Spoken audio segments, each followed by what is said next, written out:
Welcome to the Natural Super Kids podcast, where you will discover practical strategies to inspire you to boost the health and nutrition of your kids. I'm Jessica Donovan, a qualified naturopath specialising in kids' health, and I want to make it as easy as possible for you to raise healthy and happy kids. Let's get into it.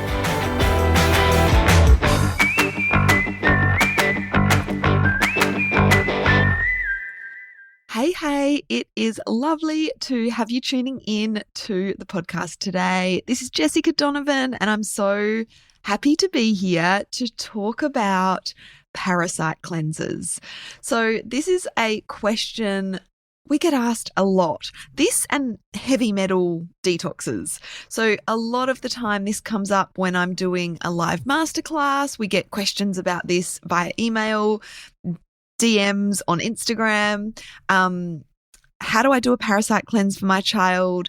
And also, as I said, how do I do a heavy metal detox for my child? We're parking the heavy metal detox, but I think I should do a episode specifically about this coming up as well. But the idea is the same, and I might talk back to that a little bit as we go through this episode as well. So it's a hot topic. It's a question we get asked a lot. You know, you see parasite cleansers being talked about on, in wellness circles, on podcasts, in different content you will find online. And parents often ask, do I need to do a parasite cleanse for my child? How do I do a parasite cleanse for my child? And look, social media and marketing around this topic can feel persuasive. Usually when there are people, suggesting that everyone needs a parasite cleanse, they'll be selling a particular, product that will do that parasite cleanse for you. But it's not really grounded in what kids actually need. So in this episode, I'm going to be hopefully giving you some clarity, taking away, the fear and also the noise in the marketing that we can find online, and sharing, I guess, a common sense approach to parasites. So first of all, I think worms and parasites can get mixed up a little bit, for obvious reasons. So let's talk a little bit about worms versus parasites. So worms, threadworms, worms, pinworms are very common in kids. Now, I talk a lot about worms. I've got a dedicated episode about worms and how we treat worms in kids, episode 70 of the Natural Super Kids podcast. I'll make sure the link to that is in the show notes. So they're really common in kids. Kids pick up worms really easily. And signs and symptoms of worms are things like an itchy bum and even things like disturbed sleep, irritability. In girls, they can get irritation and itchiness around the vulva and vagina sort of area, and redness as well.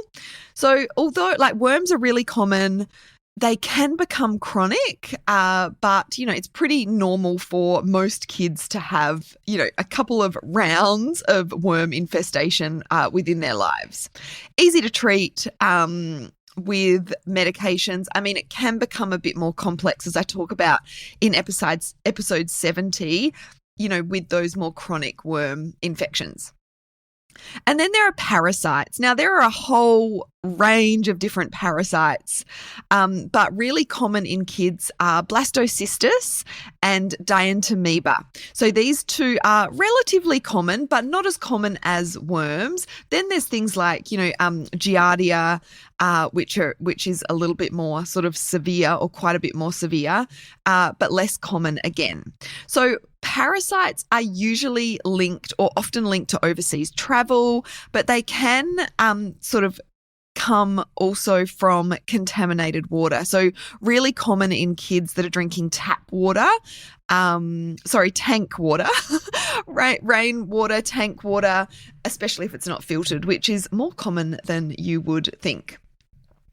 And with parasites, there's often persistent gut symptoms. There's a whole range of different symptoms that can sort of be associated with parasites, which we'll get into in a little bit. Now, these will show up often in stool testing. You can get some basic testing done through a GP, or you can get more thorough testing done through someone like us, through naturopaths, for parasites.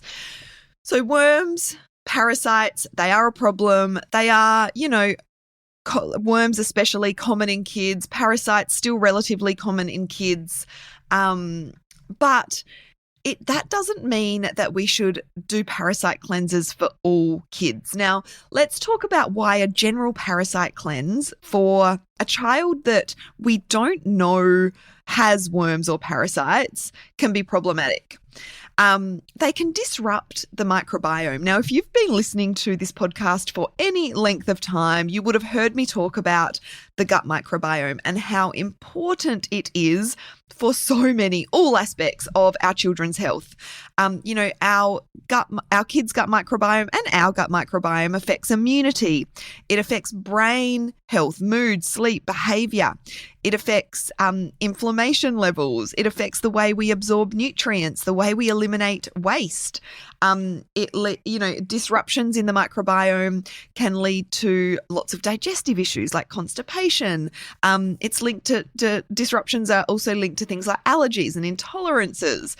So the gut microbiome is very important. So we don't want to do anything that can potentially disrupt the microbiome in a negative way. Now, a lot of parasite cleansers will have fairly strong herbs in them. And, there's this thought that, it's a herb, it's natural, it's fine, it's safe, it's not going to cause too much damage. But that is not true. There are herbs that have, really strong properties, antibacterial properties, anti-parasitic properties, to kill little parasites and worms within the gut. These herbs do need to have, some strong effects on the gut microbiome. So they can be quite aggressive, and they can disrupt the gut microbiome and cause more harm than good in lots of different ways. And there are side effects of these general cleansers that can be problematic as well. They can lead to tummy upsets. They can lead to nutrient depletion, worsening of existing gut issues if a child is not looked at individually. So I do not recommend general parasite cleansers. There's a lot of them on the market. There's a lot of them that are marketed towards kids. And the marketing messages are, along the lines of your kids need this to be healthy. I don't believe it's true. I believe, as, with the naturopathic principles in general, that each child should be looked at individually. And yes, sometimes, using anti-parasitic, antibacterial herbs for a child, if they have issues, is warranted. But we also need to do, repletion work and repair work post that, strip back or eliminate sort of phase where these herbs can be used, quite commonly. So we don't just want to be giving these sorts of herbs, these sorts of parasite cleansers to all kids. Without testing, you're essentially treating something that might not even be there. So yes, parasites and worms can be problematic for some kids. Yes, sometimes parasite cleansers can be warranted, but doing it, just because you think, oh, maybe my child has a parasite, or because of a marketing message you see on social media, is not something that I recommend. And a really important note here is that worming medications and even, herbal mixes and parasite cleansers, they're not preventative. So if we do, and this is a confusion that I see in a lot of parents. They think, oh, I'll just worm my child every 3 months to prevent the worms, or we'll just do this parasite cleanse every 6 months or every 12 months to prevent my child getting parasites. That is not how they work. They don't work preventatively. They work to treat worms or parasites that are there. But if there's no worms or parasites there, or if we're incorrectly treating those worms or parasites, they are not going to be effective. Worm medications that you can pick up at the pharmacy, the really common worming medications, there's a few different brands. Look, they are warranted in certain situations for sure, but they work locally within the gut. Your body doesn't absorb them, which is great because it leads to, very minimal side effects. But if there's no worms within the digestive system, within the gut, they're not going to, do anything to prevent worms in the future. So they're not preventative. Really important to note that. So let's think about when you might want to do a parasite cleanse on your child. So some of the signs and symptoms, look, they can be very varied. I do recommend getting professional support, getting your child checked out, booking a consultation with a naturopath. We can certainly help there. I'll make sure our links are in the show notes.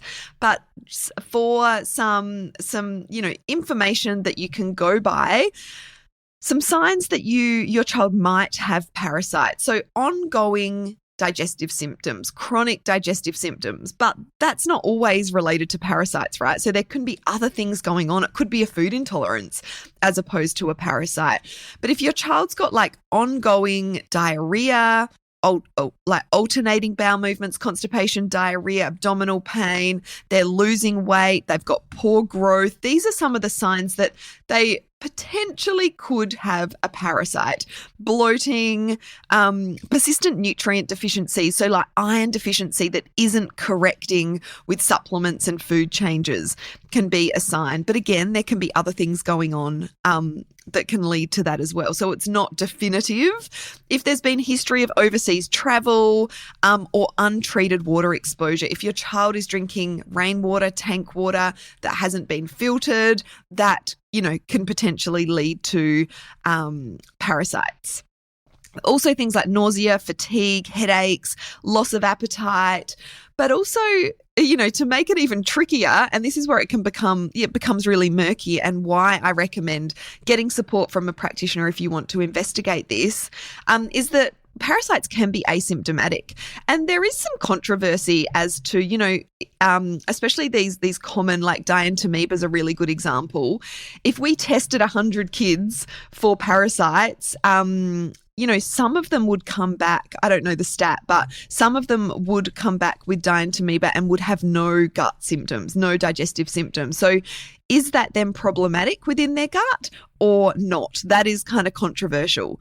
If we're picking up that there is dientamoeba or blastocystis, those common parasites in kids, we generally want to treat that. How harsh the treatment needs to be does definitely depend on their symptoms and their health in general.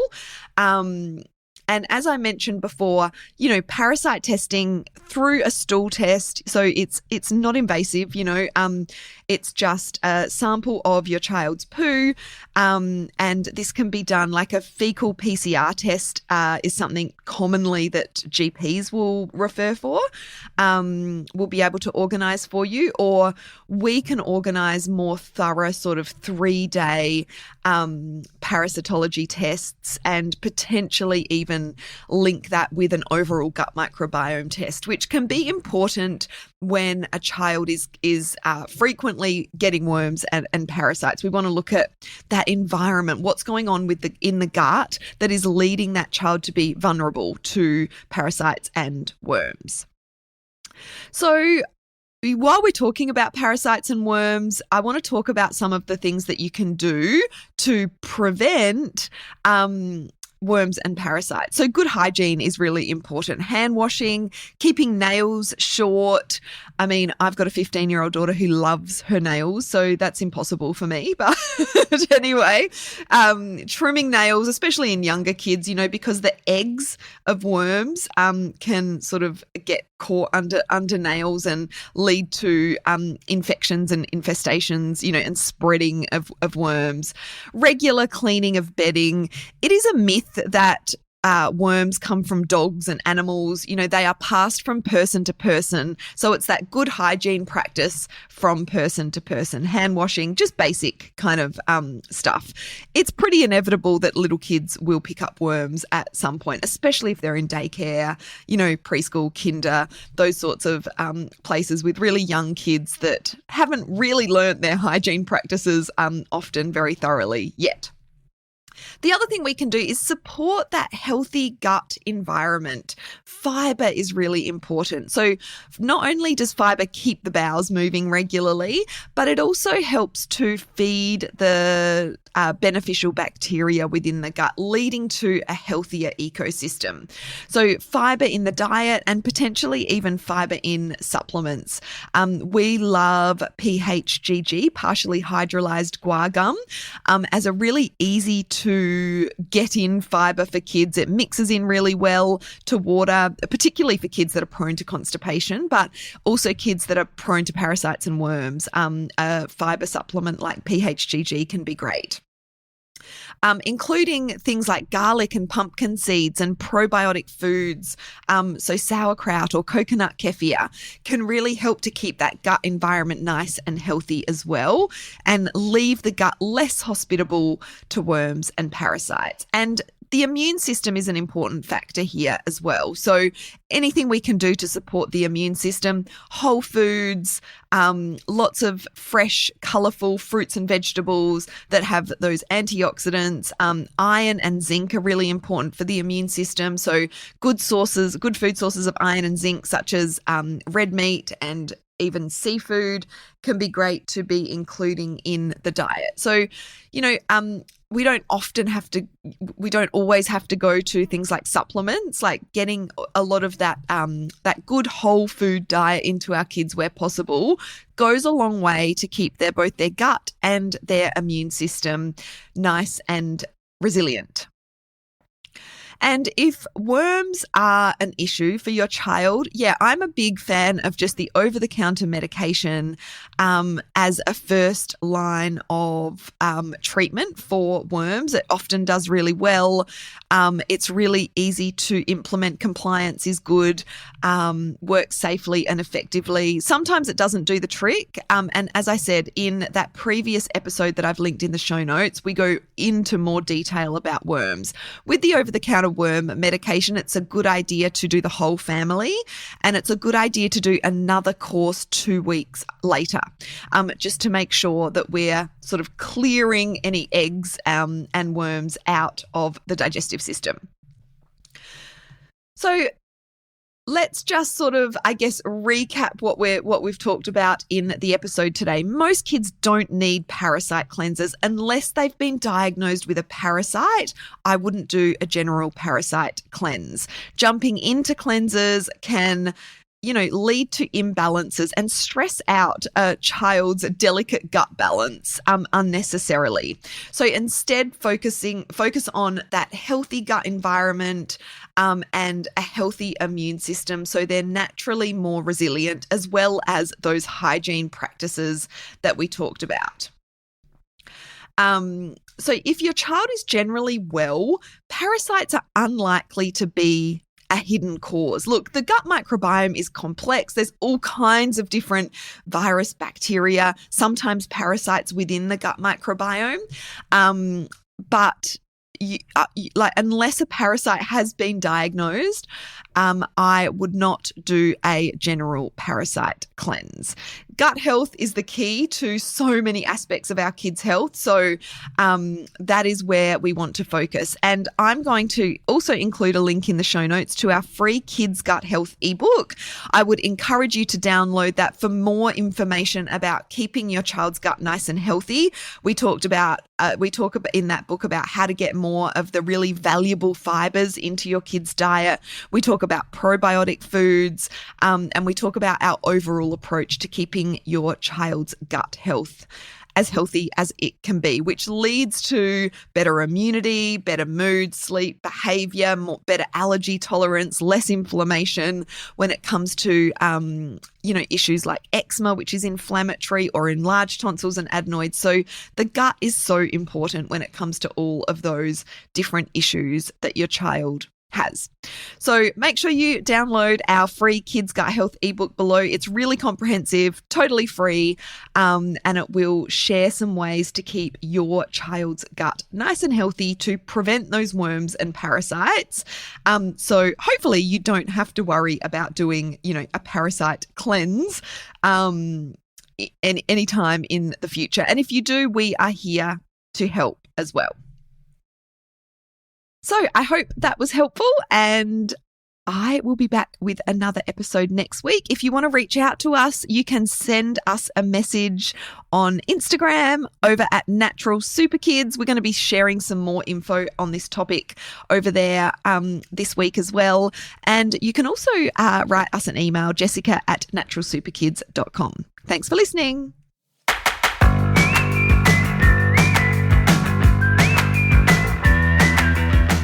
Thank you so much for joining me on the podcast today.